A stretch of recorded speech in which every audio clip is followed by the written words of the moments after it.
ഒന്ന് വണ്ടി എറിച്ചാ അവിടെ സൈഡാക്കിയാ.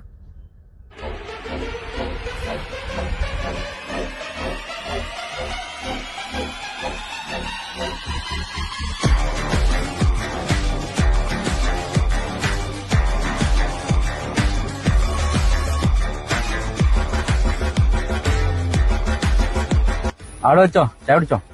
മുതലാളി മോളെ കല്യാണമുണ്ട്. മോളല്ലാണ്ടല്ലേ, ഒരു കാര്യം ചെയ്യ്, ഇത് കൂടി വെച്ചോ. മുതലാളി നിങ്ങൾ എന്തിനാ ഒരു പരിചയമില്ലാത്തൊക്കെ ഇങ്ങനെ വാരിക്കൊരു പൈസ കൊടുക്കുന്നത്? എനിക്ക് കറക്റ്റ് ശമ്പളം ചെയ്യുന്നില്ലേ? നീ ഭാരിച്ച കാര്യം നോക്കണ്ട, എന്റെ പണി എടുത്ത ഡ്രൈവ്. ശരി മുതലാളി. ഡ്രൈവർ സൺറൂഫ് തുറക്കൂ. മുതലാളി മഴക്കാലല്ലേ, വെള്ളം ഉള്ളിൽ കയറില്ല, വണ്ടി മോശമായി പോയില്ലേ? വണ്ടിയിൽ വെള്ളം കയറിക്കാനാല് ഞാൻ വേറെ വണ്ടി വാങ്ങും. നീ എന്റെ വണ്ടി എടുത്തേ. Okay, sunroof ഓണക്ക്.